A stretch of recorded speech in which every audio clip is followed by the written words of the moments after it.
오늘 이 시간 우리 함께 읽을 하나님의 말씀 에베소서 4장 25절에서 29절까지의 말씀입니다.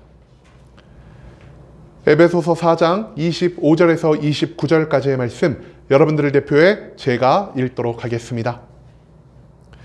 에베소서 4장 25절 말씀부터 제가 계속해서 읽도록 하겠습니다. 그런즉 거짓을 버리고 각각 그 이웃과 더불어 참된 것을 말하라.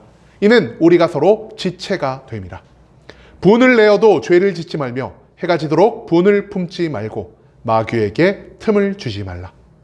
도둑질하는 자는 다시 도둑질하지 말고 돌이켜 가난한 자에게 구제할 수 있도록 자기 손으로 수고하여 선한 일을 하라. 무릇 더러운 말은 너희 입 밖에도 내지 말고 오직 덕을 세우는 데 소용되는 대로 선한 말을 하여 듣는 자들에게 은혜를 끼치게 하라. 아멘. 오늘 이 시간 우리는 이웃을 대하는 자세라는 제목을 갖고 오늘 우리가 읽은 하나님의 말씀 함께 나누는 시간 갖도록 하겠습니다. 성도의 정체성과 교회의 본질, 그리고 우리가 감당해야 할 영적인 전쟁에 대해서 가르쳐주는 에베소서 그 4장의 말씀을 갖고 함께 나누는 시간 갖고 있습니다.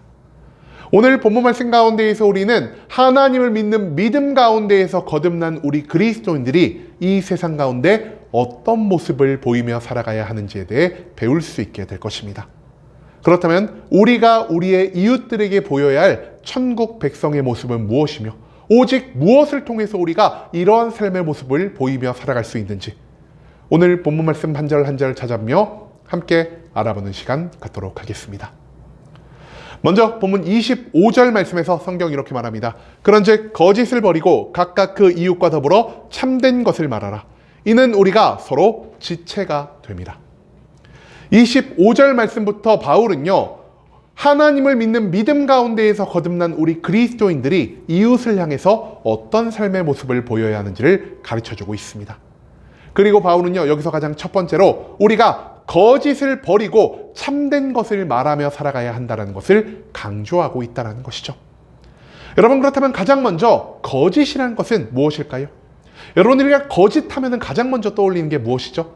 잘못된 것을 말하거나 남을 속이는 것을 우리가 거짓으로 생각한다는 것입니다. 하지만 이 말씀에서 나온 거짓은요, 단순히 내 주변에 있는 이웃을 속이는 행위만을 의미하는 것이 아니라는 것이죠. 여기서 말하는 거짓은요, 내가 어떠한 말을 누군가에게 전달했을 때 그 누군가가 나의 말로 인해 하나님의 진리에서 멀어지고 이 진리 바깥에 살아감으로 인해 구원의 길에서 완전히 단절되는 그러한 말들을 하나님은 거짓이라 규정하고 계신다는 것입니다. 이 말을 조금 더 쉽게 풀이하자면요, 내가 내 이웃을 향해서 아무리 좋은 정보를 주었다 한들, 내가 내 이웃에게 그의 기분에 최대한 공감하는 아름다운 말을 했다 한들, 이 좋은 정보가, 이 좋은 공감이요, 그 사람을 진리와 구원에서 멀어지게 하는 것이라면 그 모든 말이 거짓이 될 수가 있다는 것입니다. 여러분, 왜 우리들의 거짓의 기준과 왜 하나님이 말하는 거짓의 기준이 다를까요? 우리는요, 우리의 주변, 우리 인간의 문화, 우리 인간의 지식으로만 진실과 거짓을 판단하지만 이 세상 모든 것을 창조하신 하나님만이 오직 이 땅 가운데에서 무엇이 진리가 되고 무엇이 거짓이 되는지를 판단할 수 있는 유일한 분이 되시기 때문이라는 것입니다. 그렇기 때문에 이 땅 가운데에서 모든 진리와 모든 거짓은 오직 하나님 한 분만이 규정하시는 것이다라는 사실, 그것을 우리는 이 말씀 가운데에서 기억할 필요가 있다는 것입니다. 그렇다면 거짓이 우리를 구원에서 멀어지게 하는 것이라면 과연 하나님이 우리에게 알려주시는 참된 것을 말하며 사는 것은 무엇이라 할 수 있을까요? 여러분, 참된 것을 말하라는 것은요, 단순히 우리가 거짓말하지 말며 살아가라는 그러한 의미만을 담고 있는 것이 아닙니다. 앞서도 말씀드렸지만 거짓이라는 것은요, 우리를 그리스도의 진리에서 벗어나게 하여 구원에 이르르지 못하게 하는 모든 말을 의미하는 것이라 할 수 있겠습니다. 그렇다면 이 거짓의 반대말이 참된 것, 곧 진리라고 한다면요, 우리가 이제는 우리의 이웃에게 그리스도의 복음을 전함으로 그 사람에게 진리를 선포하며 그 진리를 통해서 그 사람을 구원의 길에 이르게 하는 모든 종류의 말을 우리가 참된 것이라 규정할 수가 있다는 것입니다.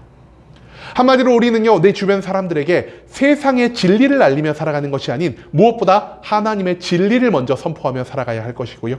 그 사람의 기분에 따라 그 사람이 듣기 원하는 말을 해주며 살아가는 것이 아닌 먼저 그 사람의 영혼의 구원을 만들어내는 복음을 전하며 살아가야 한다는 사실을 하나님은 오늘 이 말씀을 통해서 우리들에게 선포하고 계신다는 것입니다. 한마디로 우리가 내 주변 사람들에게 매일매일 전해야 하는 참된 것, 곧 진리는요, 모든 사람을 구원의 길로 이끄는 예수 그리스도의 복음이 될 수가 있다는 것.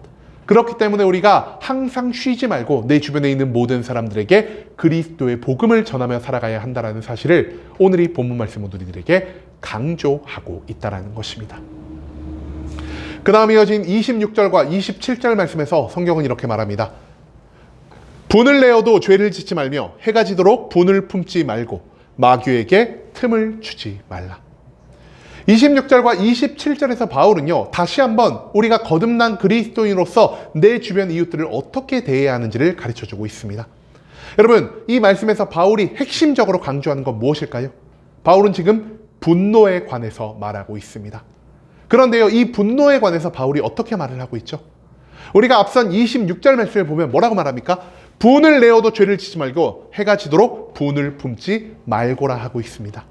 여러분, 바울이 분노를 어떻게 하라고 하죠? 분을 내어도 죄를 짓지 말며 분을 내어도 해가 지도록 분을 품지 말라라고 하고 있습니다. 바울이 지금 분노 자체를 금지한 것입니까? 그것이 아니라는 것입니다. 여러분, 바울이 뭐라고 말했죠? 분을 내어도라고 말하고 있다는 것입니다. 한마디로 이미 하나님은요, 우리가 분노할 수 있는 존재라는 것을 가정하시고 이 말씀을 우리에게 선포하고 계신다는 것입니다. 여러분, 하나님은요, 우리 인간의 연약함, 우리 인간의 죄성을 알고 계십니다. 우리가 이 땅 가운데에서 분노하지 않고 살아가면은 더할 나위 없이 좋겠지만 우리 인간은요, 내 힘으로, 내 능력으로, 내 감정으로 이 분노를 조절할 수가 없는 존재라는 것이죠. 여러분, 하나님은요, 우리가 이웃을 향해 갖는 분노를요, 어느 정도 용납하는 모습을 보이십니다. 그런데 우리가 이웃에게 분노를 할지언정 하나님이 그 가운데에서 하지 말라고 하신 건 무엇입니까?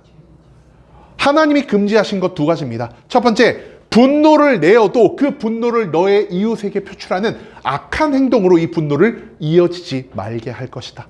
그리고 두 번째, 너가 분노를 갖고 있어도 그 분노를 오래 갖고 있음으로 하여 너의 머릿속에 이웃에 대한 악한 생각을 갖지 말도록 할 것이다라는 이 두 가지의 명령을 하나님은 우리에게 선포하고 계신다라는 것입니다.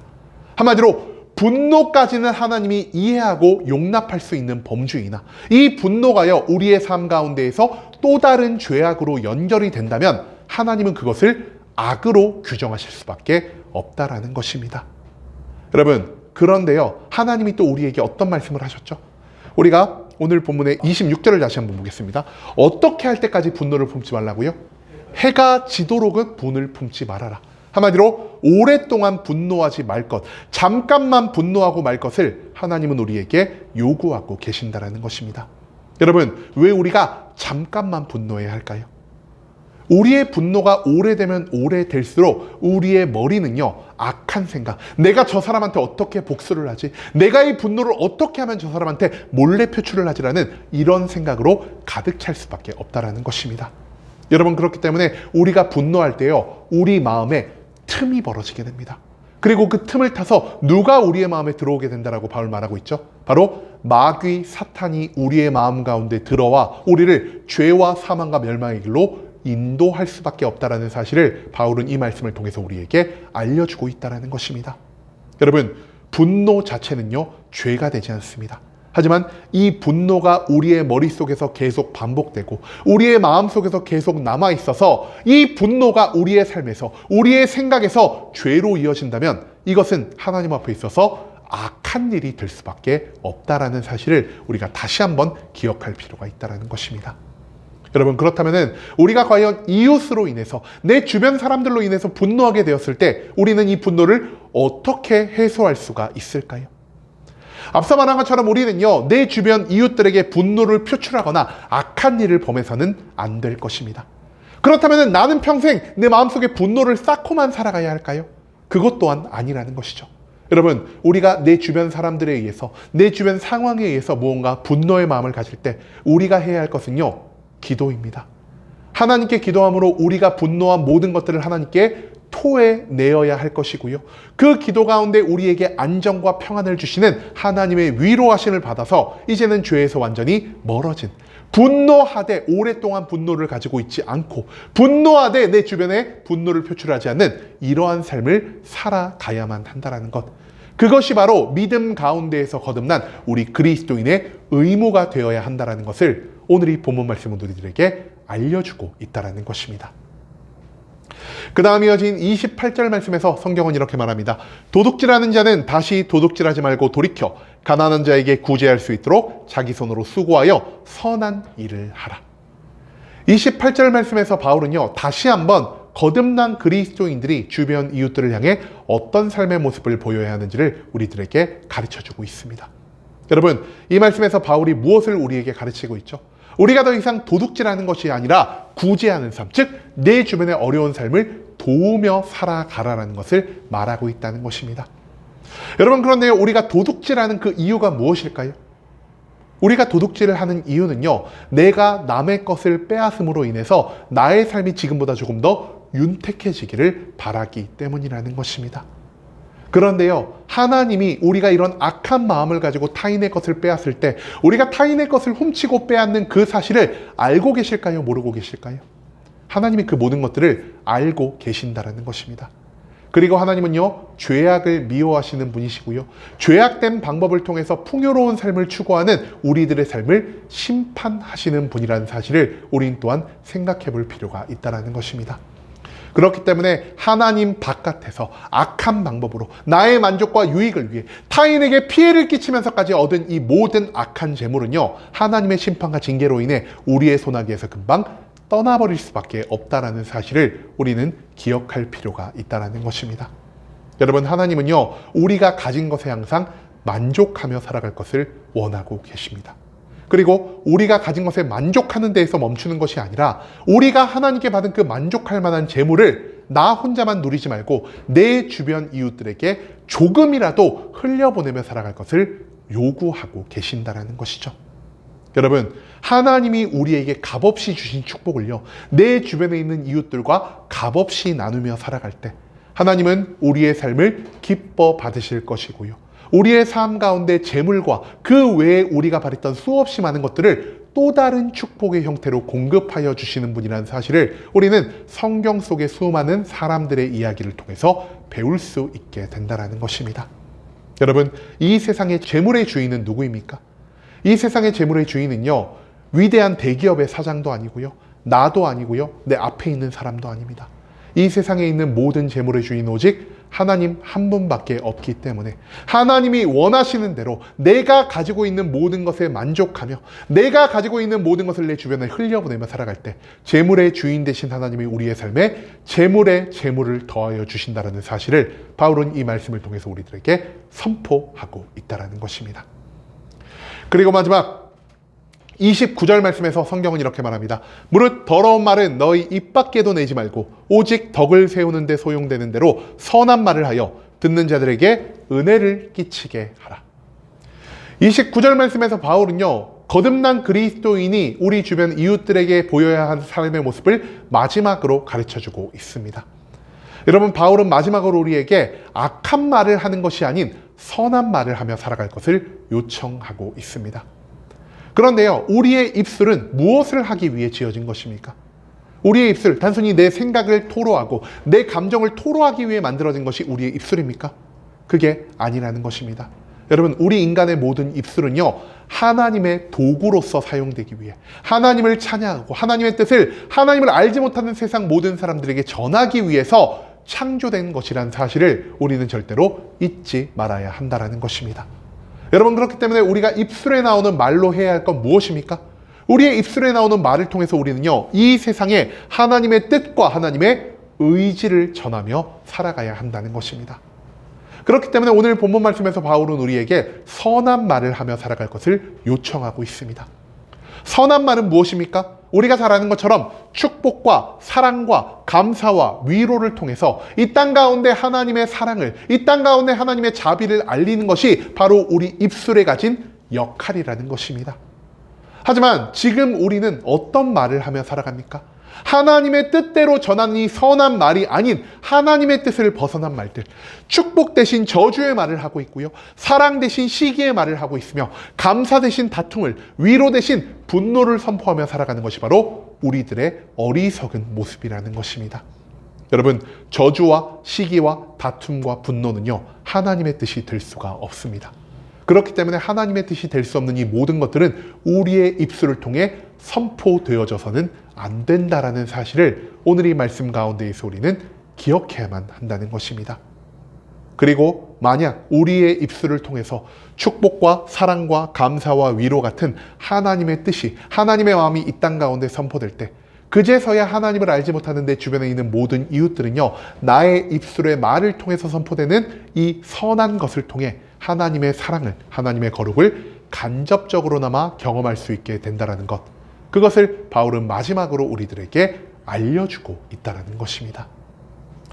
여러분, 오늘 본문 말씀 가운데에서 우리는요, 거듭난 그리스도인이 이 땅 가운데 특히 내 주변의 이웃들에게 어떤 모습을 보이며 살아가야 할지에 대해서 알려주고 있습니다.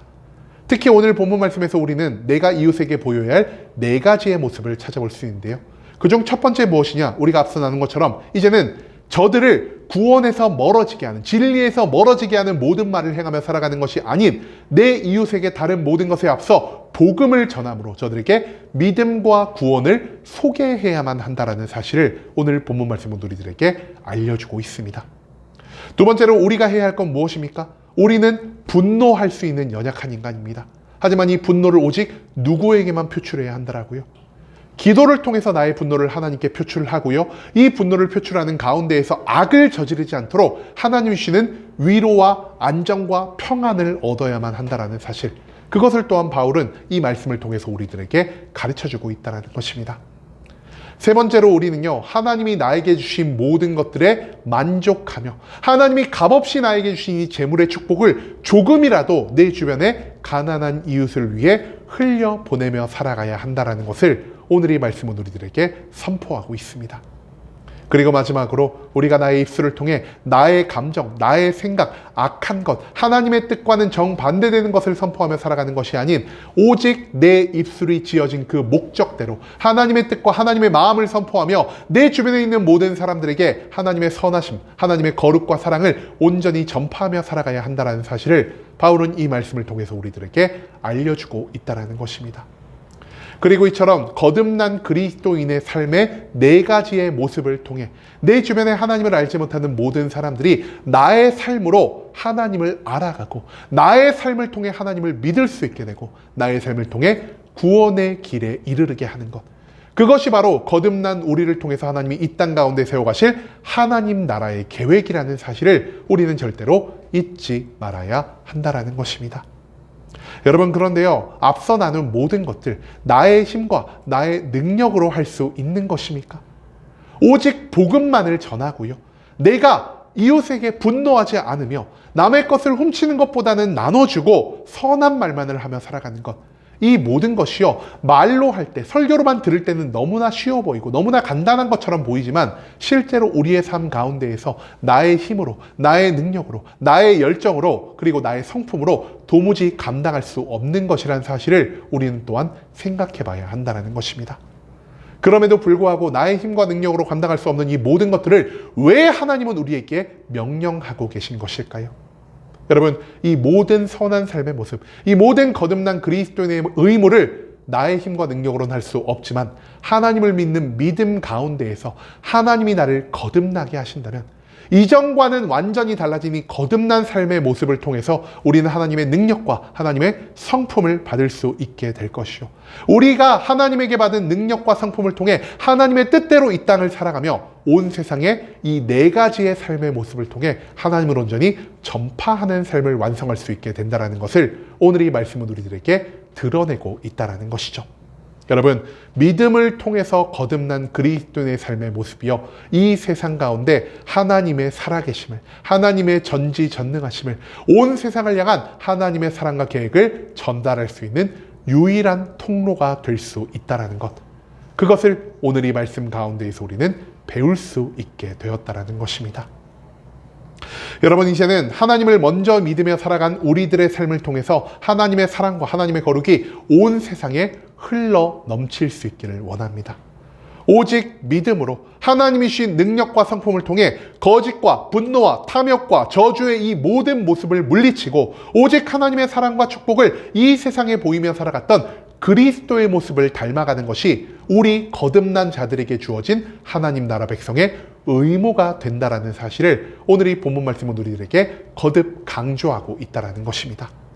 이미 하나님의 사랑과 능력을 경험한 천국 백성으로 내 주변에 있는 모든 장소를 작은 천국으로 만들고 내 주변에 있는 모든 이웃들을 하나님의 구원과 믿음의 길로 이끌며 살아갈 수 있는 순복음 함께하는 교회 모든 성도님들이 될 수 있길 간절한 마음으로 소망하겠습니다.